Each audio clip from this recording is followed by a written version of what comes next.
এই অভিযোগের একদম মাস্টার মাইন্ডকে? মাস্টার মাইন্ড আমি মনে করি অভিষেক বন্দ্যোপাধ্যায়। আজকে যেটা প্রথম আমি বলে ফেললাম মাস্টার মাইন্ড অভিষেক বন্দ্যোপাধ্যায়, তার কারণ বলতে গেলে অভিষেক বন্দ্যোপাধ্যায়ের নাম করেই এই কুন্তল ঘোষ নামক ব্যক্তিটি আমার মাধ্যমে প্রায় 20 কোটির কাছাকাছি টাকা দিয়েছে। টেটে ফেল করেছিল, তাদের পাশ করানো হয়েছিল। কিভাবে পাশ করানো হয়েছে? এই যেমন 325 জন ক্যান্ডিডেটের কুন্তল প্রথম টাকা নিয়ে টেট পরীক্ষায় ওদের পাশ করিয়ে দিয়েছিল। বা তার লোক যখন আপনার থেকে টাকা নিয়ে গেছে, আপনার তরফে কি কোনো আশ্বাস দেওয়া হয়েছিল এই সমস্ত ক্যান্ডিডেটকে যে চাকরি হয়ে যাবে একদম কনফার্ম? হ্যাঁ, শুনুন, যেমন ধরুন এই প্রাথমিকে ও 325 জনকে তো টেট পাস করিয়ে দিয়েছিল, আমারই ক্যান্ডিডেট স্যার। এটা একটা ব্যাপার। আমি কিন্তু ওকে দিয়েছি 19,44,50,000 টাকা, মানে সেইটুকু টাকাই কালেকশন হয়। কুন্তল ঘোষের হয়ে এই টাকা কোথায় পৌঁছে যেত? নিশ্চয়ই অভিষেক ব্যানার্জির কাছে। ও টাকাটা পৌঁছাতো কাকুর কাছে, সেই কাকুকে সুজয় কৃষ্ণ ভদ্র। সব কাজই তো করতে হবে, সবাইকে তো খুশি করতে হবে। আমি বলি, যাক, আমি এটা জানতে চাই যে আমি আমার মাধ্যমে যে টাকাগুলো তোমার কাছে পৌঁছেছে ওদের কাজ না হোক, কিন্তু ওদের টাকাগুলো রিটার্ন করতে হবে। আপনি যে দুর্নীতির অংশ হয়ে গিয়েছিলেন, যেটা আপনি বলছেন আপনাকে করে দেওয়া হয়েছিল, আপনি অজান্তে হয়েছিল না, আমার কি বলবো, অজান্তে হোক বা নিজের নির্বুদ্ধিতায় হোক, আমি এই একটা দুর্নীতির শিকার হয়ে গেছি। কিন্তু আমি মনে প্রাণে এই দুর্নীতি চাই না, দুর্নীতি পছন্দ করি না। এখন আমি নতুন সরকারের কাছে আবেদন জানাচ্ছি, এই দুর্নীতি বন্ধ হোক, সব রকমের দুর্নীতি। চাপটা মানে বলছে না যে আপনি আমাদের টাকা দিন, সবাই, আমিও প্রতারিত হিসেব মতো। আমি তো চাইছি নতুন করে আরও ব্যাপকভাবে তদন্ত হোক, কিন্তু মুখ্যমন্ত্রীকে আর জানানোর কিছু নেই, মুখ্যমন্ত্রী সবই জানেন। 2011 থেকে 2026 পর্যন্ত রাজ্যে পালাবদলের আগে রাজ্যের মানুষ আর কিছু দেখুক না দেখুক, দুর্নীতি কিন্তু দেখেছে। একাধিক দুর্নীতি সামনে এসেছে, এখনও বিচারাধীন অনেক বিষয় রয়েছে। তবে এই মুহূর্তে আমার সঙ্গে যিনি রয়েছেন তিনি 18 মাস কিন্তু জেলে ছিলেন। 18 মাস সংখ্যাটা কিন্তু নেহাত কম নয়। 2023 ফেব্রুয়ারি থেকে একদম 2024 অক্টোবর পর্যন্ত তিনি জেলে থেকেছিলেন। কেন? কারণ তার নাম জড়িয়ে ছিল শিক্ষক নিয়োগ দুর্নীতির ক্ষেত্রে। নমস্কার, দেখছেন এই সময় লাইভ, আপনাদের সঙ্গে রয়েছে আমি শুভ্রজিৎ। এই মুহূর্তে আমার সঙ্গে রয়েছেন তাপস মণ্ডল।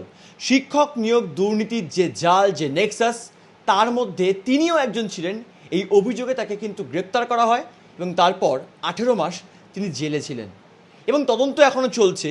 প্রথম যে প্রশ্ন না করলেই নয়, তদন্ত এখনও চলছে। আপনি দীর্ঘদিন কারাগারে বন্দী ছিলেন, সেখান থেকে দাঁড়িয়ে আপনার মূল একটি অভিযোগ সামনে এসেছে এবং এই অভিযোগের একদম মাস্টার মাইন্ডকে? না না, সেটা তো এখন পরিষ্কার হয়ে যাচ্ছে, এর মাস্টার মাইন্ড আমি মনে করি অভিষেক বন্দ্যোপাধ্যায়। কিন্তু আপনি যেটা বললেন যে তদন্ত চলছে, কোথায় তদন্ত চলছে, কী চলছে? আমি তো আরও পূর্ণাঙ্গ তদন্ত চাইছি। আর আমি জেলে যাওয়ার আগে যা বলেছিলাম এখনও তাই বলছি। আমি কি করেছি, কি ঘটেছে, সে ঘটনা আমি আগেও জেলে যাওয়ার আগেও বিভিন্ন সংবাদ মাধ্যমের কাছে আমি প্রকাশ করেছি, এখনও প্রকাশ করছি। তবে আজকে যেটা প্রথম আমি বলে ফেললাম মাস্টার মাইন্ড অভিষেক বন্দ্যোপাধ্যায়, তার কারণ বলতে গেলে অভিষেক বন্দ্যোপাধ্যায়ের নাম করেই এই কুন্তল ঘোষ নামক ব্যক্তিটি আমার মাধ্যমে প্রায় 20 কোটির কাছাকাছি টাকা দিয়েছে। আমার অফিস থেকেও সরাসরি ওর কাছে টাকা পাঠানো হয়েছে, ও আমার অফিস থেকে টাকা নিয়ে গেছে এবং কেউ কেউ আমার নির্দেশ মতো ওর কাছে টাকা পৌঁছেছে। সেই টাকার পরিমাণটা 20 কোটির কাছাকাছি। এইটা 3টে পার্টে নিয়েছিল। আমি কিন্তু শুধু প্রাথমিক শিক্ষক নিয়োগ নিয়েই আমি এই কথাগুলো বলছি। প্রাথমিক শিক্ষক নিয়োগের 3টে ভাগ ছিল। একটা তো জানেন আপনারা, টেটে ফেল করেছিল, তাদের পাশ করানো হয়েছিল। সে ঘটনাও আমি আগে জানিয়েছি কিভাবে পাশ করানো হয়েছিল। কিভাবে পাশ করানো হয়েছিল? এই যেমন 325 জন ক্যান্ডিডেটের কুন্তল প্রথম টাকা নিয়ে টেট পরীক্ষায় ওদের পাশ করিয়ে দিয়েছিল। সেটাই ছিল একটা বিশ্বাসের ব্যাপার। কিন্তু পরে জানা গেছে সেগুলো সঠিক ছিল না। যাই হোক, কিন্তু তার মধ্যে থেকেও অনেকের চাকরি হয়েছে। তাহলে আমি কি ধরে নিতে পারি যে এটা সঠিকভাবেই চলছে? এবং এই খবরটা আমাকে যারা দিয়েছিল, আমি তো কাউকে বলতে যাই না যে আমি তোমার চাকরি করে দেবো। আমার প্রচুর ছাত্রছাত্রী, অনেক অভিভাবক আমার কাছে এসে বলেছে আপনিই পারেন, আপনার সাথে এতে যোগাযোগ আছে, আপনি দেখুন। সেই ওদের চাপে পড়েই প্রথম প্রাইমারি শিক্ষক নিয়োগের ব্যাপারে আমি প্রায় ওই 325 জন ওদের চাকরি এবং এর ব্যাপারে প্রায় 5 কোটি টাকা মতো কুন্তলকে তুলে দিই। কোন সালে এটা? এটা 2016 থেকে 2021 পর্যন্ত, মানে এটা ক্রমাগতভাবে চলছে। কেন বললাম আপনাকে 3টে পার্ট। একটা প্রাথমিক শিক্ষক, মানে এটা হচ্ছে ওই যারা টেট পরীক্ষা দিয়েছিল, ডিএলএড পাস করেছিল তাদের জন্য। আরেকটা ছিল আপার প্রাইমারি। আপার প্রাইমারিতেও এরকম পরীক্ষা যারা দিয়েছে, রেজাল্ট হওয়ার পরেও চাকরি হচ্ছে না, তখন ও বললো তাপস দা নামগুলো দিন, সব চাকরি হয়ে যাবে। আমিও প্রায় 125 জনের মতো নাম দিয়েছিলাম এবং 2 লাখ টাকা করে বোধহয় 2.5 কোটি টাকা তুলে দিয়েছিলাম। এটা গেল একটা। তাহলে প্রাথমিক শিক্ষক আর আপার প্রাইমারি এই দুটো। তারপরের যে ব্যাপারটা প্রায় 10 কোটি টাকার মতো দিয়েছিল আমাকে একটা সংগঠন। সেই সংগঠনটা কি? পশ্চিমবঙ্গ প্রাথমিক সংগঠক শিক্ষক সমিতি। এর ইতিহাসটা অনেকেই জানে, অনেকেই জানে না। এটা বামফ্রন্ট আমলে তৈরি একটা সংগঠন, যারা অর্গানাইজ টিচার হিসাবে ওরা আন্দোলন শুরু করেছিল এবং তখন তৎকালীন মুখ্যমন্ত্রী বলেও ছিলেন যে আমি যতদিন বেঁচে থাকবো এদের চাকরি দেব না, কারণ এরা সব ভুয়ো। নানা রকম তখন শুনেছি, বা আমি তখন সরাসরি বামপন্থী রাজনীতির সাথে যুক্ত ছিলাম, আমি এদের ব্যাপারটা জানতাম।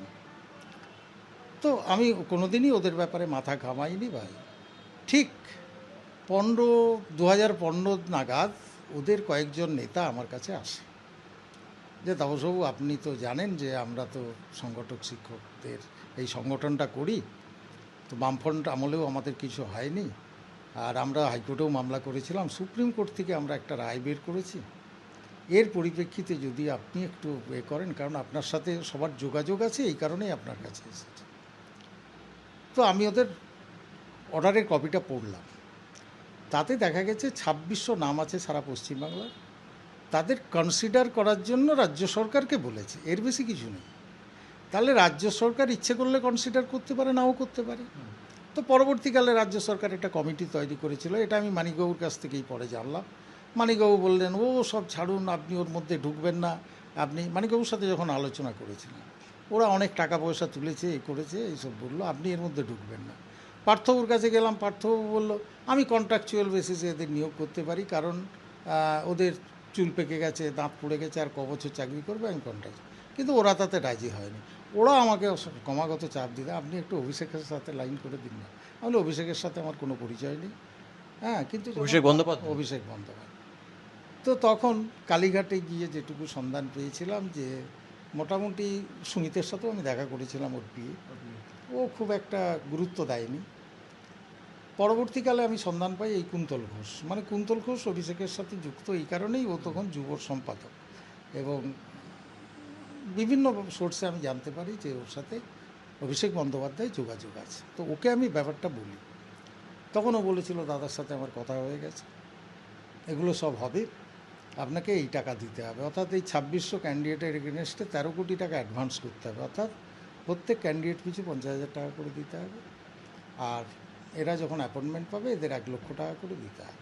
সেক্ষেত্রে এই প্রশ্নটি না করলেই নয়, আপনি যখন এই সমস্ত ক্যান্ডিডেটদের থেকে টাকা নিয়ে কুন্তল ঘোষকে যখন দিয়েছেন, বা তার লোক যখন আপনার থেকে টাকা নিয়ে গেছে, আপনার তরফে কি কোনো আশ্বাস দেওয়া হয়েছিল এই সমস্ত ক্যান্ডিডেটকে যে চাকরি হয়ে যাবে একদম কনফার্ম? হ্যাঁ, শুনুন, যেমন ধরুন এই প্রাথমিকে ও 325 জনকে তো টেট পাস করিয়ে দিয়েছিল, আমারই ক্যান্ডিডেট সব, এটা একটা ব্যাপার। আপার প্রাইমারিতে কিছু রেজাল্টও দেখিয়েছিল, যারা পাস করেছে, যাদের মানে রেজাল্ট না, যাদের প্যানেলে নাম আছে, ওই প্যানেলটা বাতিল হয়ে গেছে যদিও, কিন্তু ও দেখিয়েছিল। আপনি কেন করেছিলেন? কোনো চাপ এসেছিল নাকি? চাপ না, আমাকে সবাই এসে ধরতো, আমারই ছাত্রছাত্রী, আমি ভাবতাম ওদের চাকরি হলে আমি খুশি হব, এর বেশি কি। আর ওরাই ক্ষেত্রে টাকার বিনিময়ে? হ্যাঁ, এটা একটা সিস্টেম। সারা রাজ্যে যে কোনো কাজের ব্যাপারে টাকা ছাড়া কোনো কাজ হচ্ছে না, এটা আমি চোখের সামনে দেখতে পেয়েছি। আমার ইচ্ছার মানে অনিচ্ছাকৃতভাবেও ওদের মানে ভালোর জন্য, ভালো করতে গিয়ে আমি জড়িয়ে পড়লাম। আমার এই বক্তব্য সামনে এসে তাপস মণ্ডলী তাহলে মিডিল ম্যান? হ্যাঁ, মিডলম্যান মানে কি, আমার কথাতেই তো লোক টাকা দিয়েছে। সারা রাজ্যের মানুষ আমাকে ভরসা করে বিশ্বাস করে। আমি 654টা কলেজের প্রেসিডেন্ট, তার মানে কি সবাই আমাকে ভরসা করে বিশ্বাস করে। তাই আমাকে বলেছিল, ভেবেছিল যে তাপসবাবুর মাধ্যমে যদি টাকা দেওয়া হয় তাহলে আমাদের টাকাটা মার যাবে না, কাজটা হবে। আপনি তখন বলেননি যে টাকা না দিয়ে মানে যোগ্যতার অর্জন মানে যোগ্যতা দিয়ে বা ওরাই তো বলছে, খেটে আমি তো বলতাম যে তোমাদের যোগ্যতা আছে, তুমি তো ভালো, তোমার রেজাল্ট, বলে স্যার টাকা না দিলে চাকরি হবে না, আপনি কি দেখতে আপনিও টাকা পাচ্ছেন না? নিয়ে নিয়েছেন। না, টাকা নিয়ে নিয়েছি মানে অনেক চিন্তা ভাবনা করে আমি কিন্তু সরাসরি ওদের বলেছি, দেখো আমি তোমাদের যেটুকু টাকা ওখানে লাগবে তোমাদের দিতে হবে, কিন্তু আমি ওর থেকে একটা পয়সাও নেব না, কারণ আমার 5-7টা কলেজ আছে, আমার একটা আয় আছে, আমি কিন্তু ওই বেকার ছেলেদের ওই দালালির পয়সা আমি নেব না, এটা কিন্তু আমি একদম মনস্থির করে রেখেছিলাম। তো ওদের যেটুকু পয়সা লেগেছে সেটুকুই দিয়ে যেত এবং সেটা যথাস্থানে আমি পৌঁছে যেতাম। অর্থাৎ কুন্তল যখন বলেছিল যে আপনার এই কটা প্রাইমারির চাকরি, এই কটা আপার প্রাইমারি আর এই অর্গানাইজার টিচারদের টোটাল ব্যাপারটা আমি করে দেবো, এর জন্য এই টাকাটা দিতে হবে। তো তাতে কত দাঁড়ায়? প্রায় 30 কোটি টাকার মতো দাঁড়ায়। আমি কিন্তু ওকে দিয়েছি 19,44,50,000 টাকা, মানে সেইটুকু টাকাই কালেকশান হয়েছে। আচ্ছা, ঠিক আছে, যেটুকু টাকা এসেছে সেইটুকু টাকাই ওকে পাঠানো হয়েছে। কিন্তু এতে দেখা গেল যেটা আপার প্রাইমারির প্যানেল বাতিল হলো পরবর্তীকালে, তারপরে এই অর্গানাইজার টিচারদের কিন্তু ভেরিফিকেশানটা শুরু করেছিল। তাহলে ভেরিফিকেশান যখন চলছে আমি একটু নিশ্চিন্ত হলাম যে এদের চাকরিগুলো হবে, কিন্তু সেটাও ঠিক এর আগে করোনার সময়ে বন্ধ হয়ে গেল। তারপরে করোনা কাল তো 1 বছর পর কেটে গেছে, তারপরেও যখন আর কিছু হচ্ছে না, ঢিলে আর কিছুটা মার্কেটে এই ধরনের উঠেছে যে দুর্নীতি দুর্নীতি দুর্নীতি, তার আগেই তো আমি ঢুকে পড়েছি দুর্নীতির মধ্যে, মানে দুর্নীতির জালে আমি জড়িয়ে পড়েছি। আমি তখন কুন্দলকে বারবার বললাম যে আর ভাল লাগছে না, মানুষ আসছে আমার কাছে, তারা কিন্তু আমার কথাতেই তোমাকে টাকা দিয়েছে, আমার আর কাজের দরকার নেই, কারো কাজ করতে হবে না, তুমি টাকাগুলো রিটার্ন করে দাও। এই চাপটা কিন্তু আমি দিতেছিলাম। এবং শুধু তাই নয়, আমি যখন বুঝতে পারলাম যে বোধহয় এই টাকাও ফেরত দিতে পারবে না, কারো কাজ হওয়ার আর কোনো আশঙ্কা নেই, প্যানেল বাতিল হয়ে যাচ্ছে, হাইকোর্টে মামলা হয়ে যাচ্ছে, তাহলে আর কারো কাজ হবে না, তাহলে সেক্ষেত্রে আমি ঠিক করলাম যে ও টাকাটা কোনো রকম ফেরত দিই, ক্রমাগতভাবে ওর উপর চাপ সৃষ্টি করতে থাকি, কিন্তু কোনো টাকা পয়সা ফেরত দেওয়ার নাম নেই। আমি যেহেতু আমার নিজস্ব 5-7টা কলেজের একটা ফান্ড তো আমার কাছে থাকতো, তো ওখান থেকে কিছু কিছু মানুষকে আমি অর্থ ফেরত দিয়েছি, সেটাও কম করে প্রায় 1 কোটি টাকার মতো। আচ্ছা, আর সেই কারণেই কলেজগুলো আর আমাকে আর কোনো রকম পদে রাখেনি, বা আমি যেহেতু রিজাইন দিয়েছিলাম ওই সময়ে, তো আমি এখন এর মানে আমার কলেজগুলোও হাতছাড়া, মানে কুন্তল ঘোষের হয়ে এই টাকা কোথায় পৌঁছে যেত? নিশ্চয়ই অভিষেক ব্যানার্জির কাছে, কারণ আমি খবর নিয়েছি ও টাকাটা পৌঁছাতো কাকুর কাছে, যে কাকুর নাম আমি প্রথমেই বলেছিলাম, সেই কাকুকে সুজয় কৃষ্ণ ভদ্র, তিনি কে তার পরিচয় আপনারা জেনেছেন। তো তার কাছে পৌঁছানো মানে আমি একদম 100% কনফার্ম ছিলাম যে আসল সাহেবের কাছেই পৌঁছাবে। অন্যদিকে আপনি এই অভিযোগ করেছিলেন যে কুন্তল ঘোষের টাকায় সায়নী ঘোষকে না না, এটা আমি কুন্তলকে দাবি করেছিলাম যে তুমি আমাদের টাকা নিয়ে তুমি সায়নীকে ফ্ল্যাট কিনে দিচ্ছ, তাকে গাড়ি দিচ্ছ, তুমি ত্রিপুরায় চলে যাচ্ছ পোস্টার নিয়ে, না বার্তদা ডেকেছে, আমি বলি ওই টাকাগুলো কোথার থেকে আসছে? না আমাকে তো আরও অনেকে টাকা দিচ্ছে, হ্যাঁ অনেক কাজ, সব কাজই তো করতে হবে, সবাইকে তো খুশি করতে হবে। আমি বলি যাক, আমি এটা জানতে চাই যে আমি আমার মাধ্যমে যে টাকাগুলো তোমার কাছে পৌঁছেছে ওদের কাজ না হোক, কিন্তু ওদের টাকাগুলো রিটার্ন করতে হবে, এই চাপটা। অ্যাকাউন্ট ট্রান্সফার হতো নাকি? সবই ক্যাশ, ক্যাশ, সব ক্যাশ, সবই ক্যাশ, কোনো যাতে কোনো রকম হিসাবের কোনো রকম মানে কোনো তল্লাশি করলো যেন কোনো হিসাব না পাওয়া না না, সেটা বড় কথা না, সেটা হচ্ছে আমিও বা কেন আমার অ্যাকাউন্টে টাকা নেব, আর কোথার থেকে ওর অ্যাকাউন্টে, হ্যাঁ বরং কিছু ক্যান্ডিডেট ওর অ্যাকাউন্টে টাকা পাঠিয়েছিল আমার নির্দেশে, সে প্রমাণ ইডির কাছে আছে। ইডির তরফে বারংবার এও অভিযোগ করা হয়েছিল যে আপনি বা কুন্তল ঘোষ তদন্ত সহযোগিতা করেন। আমি সম্পূর্ণ সহযোগিতা করেছি, কোনো রকম ইডি আজ পর্যন্ত আমার জানা নেই যে কেউ বলেছে যে সহযোগিতা করেনি, এটা মনে হয় কোনো প্রথম দিন থেকে ইডির তরফে যে যে প্রশ্নগুলো রাখা দিন হয়েছিল থেকে আমি 2টি তদন্তকারী সংস্থা অন্তত প্রায় 8-10 বার ইডির কাছে গিয়েছি, 8-10 বার আমি সিবিআইয়ের কাছে গিয়েছি, কিন্তু আমার মনে হয় না যে কোনোদিন ওরা জানিয়েছে যে তাপস মণ্ডল তদন্তে অসহযোগিতা করছে। আমি সম্পূর্ণ সহযোগিতা করেছি। শুধু কি কুন্তল ঘোষ বা এনারাই আছেন, আরো কেউ আছেন? কি কুন্তল? মানে শুধুমাত্র কুন্তল ঘোষ বা যাদেরকে আমরা দেখেছি এই প্রাথমিক শিক্ষক নিয়োগ দুর্নীতির ক্ষেত্রে, সুবীরেশ ভট্টাচার্য, মানিক ভট্টাচার্য, পার্থ চট্টোপাধ্যায়, এরকম বিভিন্ন পার্টে আছে, কিন্তু এছাড়া আর কারোর নাম কি ছিল না? বা যারা এসএসসির আধিকারিক তারা তো এসএসসির দুর্নীতিতে ছিল। এসএসসিও তো বিশাল দুর্নীতি হয়েছে, তাতে 26,000 চাকরি চলে গেছে, সবই জানে। কিন্তু ওর মধ্যে আমি জড়িত ছিলাম না। বিকাশ ভবনে কেউ কি জড়িত ছিল? বিকাশ ভবনের বেশ কিছু অফিসার জড়িত ছিল নয়, আমার মনে হয় এখনও আছে। সেই ব্যাপারে আমি তদন্ত চাইছি, কারণ আমি জেল থেকে বেরিয়ে আসার পরেও এই ইলেকশনের আগে পর্যন্ত এই সংগঠক শিক্ষকদের মানে চুপি চুপি ইন্টারভিউ চলছে, মানে ওই ভেরিফিকেশান চলছে। এটা কী ব্যাপার? আমার কাছে খবর এসেছে। আপনি জানিয়েছেন ইডি আধিকারিক বা কোনো তদন্ত? জানাতে চাই না, কিন্তু এখন আমি সংবাদ মাধ্যমে জানাতে চাইছি যে এই সংগঠক শিক্ষকদের একটা বড় চক্র সারা পশ্চিমবঙ্গ থেকে প্রচুর টাকা তুলেছে। এখন রাজ্যে পরিবর্তনের পরও প্রচুর দালালের নাম আমার কাছে আছে, আমি সেগুলো তুলে ধরতে চাই। রাজ্যে পরিবর্তনের পর এখন কি চলছে? এখন তো সব চুপচাপ, বুঝতে পারছি না, কিন্তু তার আগে পর্যন্ত আমার কাছে অনেক খবর আছে। 2011 সালের থেকে 26 এই 15 বছরের শাসনকালে মানুষজন এত দুর্নীতি দেখেছে, সেক্ষেত্রে দাঁড়িয়ে আপনি যে দুর্নীতির অংশ হয়ে গিয়েছিলেন, যেটা আপনি বলছেন আপনাকে করে দেওয়া হয়েছিল, আপনি অজান্তে হয়েছিল না, আমার কি বলবো, অজান্তে হোক বা নিজের নির্বুদ্ধিতায় হোক, আমি এই একটা দুর্নীতির শিকার হয়ে গেছি। কিন্তু আমি মনে প্রাণে এই দুর্নীতি চাই না, দুর্নীতি পছন্দ করি না। এখন আমি নতুন সরকারের কাছে আবেদন জানাচ্ছি, এই দুর্নীতি বন্ধ হোক, সব রকমের দুর্নীতি, শুধু এই নিয়োগ দুর্নীতি নয়, অনেক দুর্নীতি এখন আমি চোখের সামনে দেখতে পাচ্ছি। এবং আমিও তখন দেখেছি যে সারা রাজ্যে এই দুর্নীতিটা যেন একটা সিস্টেম, এছাড়া কোনো কাজ হবে না, মানে টাকা ছাড়া যেন কোনো কাজ হবে না, যেখানেই যান টাকা টাকা টাকা, এই ব্যাপারটা। তো সেই কারণে এখন আমি মনে করি আর কি যে এই সরকার অন্তত এই ব্যাপারে একটু স্টেপ নিক এবং তদন্তকারী সংস্থাগুলো আরও একটু বেশি করে তদন্ত শুরু করুক, আবার নতুন করে শুরু করুক। মানিক ভট্টাচার্য, পার্থ চট্টোপাধ্যায়, এই দুটো নাম আপনি বললেন, তাদের সঙ্গে আপনার সম্পর্ক কেমন ছিল? মানিক ভট্টাচার্য পার্থর সাথে সম্পর্ক খুবই ভালো ছিল, খারাপ ছিল না। সেক্ষেত্রে যখন এই এত কোটি কোটি টাকা উদ্ধার করা হলো পার্থ চট্টোপাধ্যায়ের ফ্ল্যাট থেকে, এবং সেখান থেকে দাঁড়িয়ে যখন আপনি দেখলেন, তখন কি আপনার মনে হয়েছিল যে এই মানে এই যে পার্থ চট্টোপাধ্যায়ের সাথে আমার তো কোনো টাকার লেনদেন ছিল না, সম্পর্ক ভালো থাকতে পারে। মানিকবাবুর সাথে সম্পর্ক ভালো ছিল, মানিকবাবুর সাথে যে ব্যাপারে লেনদেন হয়েছিল সেটাও আমি আপনাদের সামনে বলেছি আগে। ঠিক কী ব্যাপারে? সেটা আমাদের কলেজের স্বার্থে, আমি যেহেতু কলেজ সংগঠন করি, কলেজ সংগঠন এবং 45,000 ছাত্রছাত্রীর সাথে একটা অফলাইন অ্যাডমিশনের ব্যাপারে একটা টাকা আমি তুলে দিয়েছিলাম, এবং সেটা কি বলবো, আমার 45,000 সারা রাজ্যের ছাত্রছাত্রী উপকৃত হয়েছে। আমার কলেজগুলো যেগুলো সব মানে ভর্তিবিহীন হিসাবে কলেজ চালাতে হতো, তার মানে কলেজের লস, সেই জায়গাটা কলেজগুলো উপকৃত হয়েছে। সেই জায়গাতে একটা টাকা মানিকবাবুকে দিতে হয়েছে, সেটা তো আমরা স্বেচ্ছায় দিয়েছি, আমাদের স্বার্থেই দিয়েছি আমরা।